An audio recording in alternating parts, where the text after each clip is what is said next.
Magandang araw mga kaibigan. Bigyan natin ng reaction opinion itong post ng JMA News. House Senior Deputy Minority Leader Dilima. Caloocan City Representative Edgar Erese pinalitan bilang House Senior Deputy Minority Leader. Ang ipinalit sa kanya ay si mamamayang Liberal Representative Laila Dilima. Okay. So medyo ano ito? Isa sa mga hinahangaan, sinasaluduhan na kongresista ngayon, kahit dilawan ito ay itong si Congressman Edgar Erese. Hindi niya tinitingnan kung anong kolor ka sa politika o ano. Ang tinitingnan niya, ano ang katotohanan. Ano ang nakakabuti sa taong bayan. Kaya nagsasalita siya eh.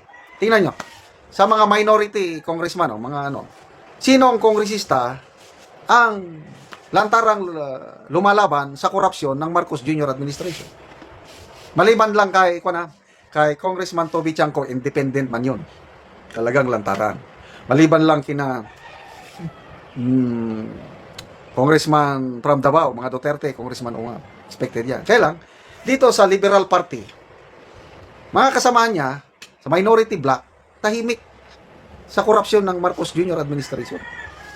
Ito lang si Congressman Edgar Erese ang nagsasalita. Dahil sa salita siya ng salita, sinibak.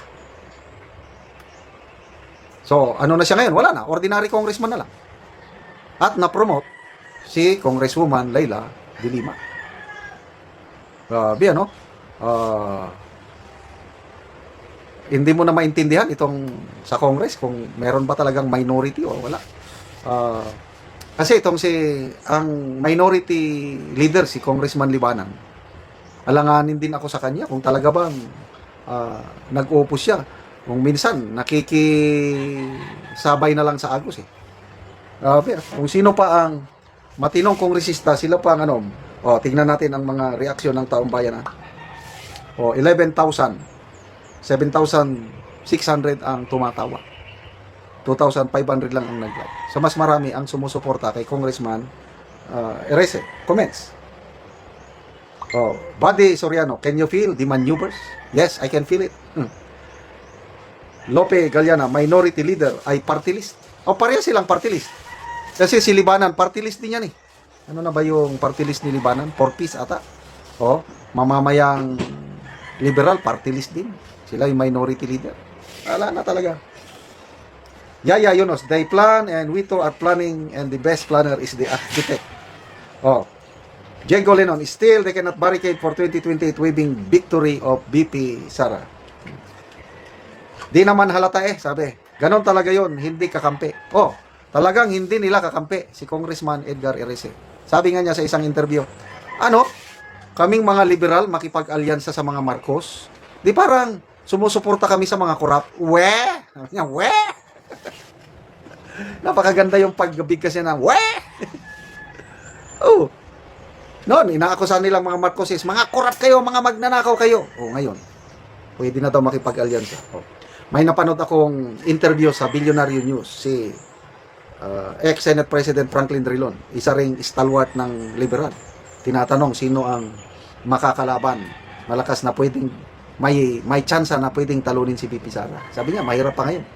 Kaya lang, nakikita ko, posible, sabi niya, yung alyansa ng Marcos at ang liberal, posible. Ano ba? Sabi niya, there is no permanent thing in politics. Ibig sabihin, wala kayong mga prinsipyo. Hindi katulad sa US. Dalawa lang yan.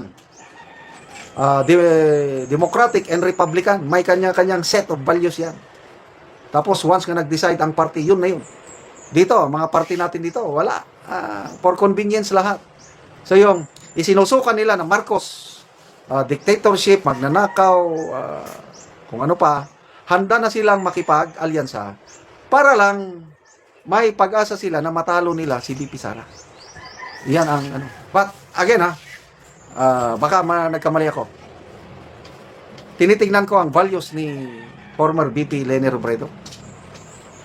Most likely, sa tingin ko, hindi yan makikipag-alyansa sa Marcos. Ganon din ang mga Aquinos. Si Bam Aquino, mga kapatid ni President Noynoy, mga babaeng, ayaw nilang makipag-alyansa mga yan. So ito lang mga politiko, kagaya ni na De Lima, yan, Drilon, Ontiveros, Trillanes, sino pa, Llamas, ayan, handa silang makipag-alyansa. Sabi nga ni ex-Senator Drilon, whoever the strongest candidate na pwedeng makatalo kay BP Sara, susuportahan yan ni President Marcos. Yan ang tingin niya. Sa tingin ko rin, ganun. Kaya lang, anong ibig sabihin nito?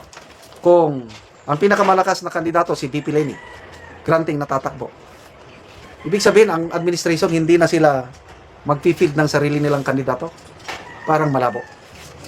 Ang gusto ni First Lady na kandidato ng administration, daw narinig ko lang sa isang TV host, si Secretary John Vic Rimulya.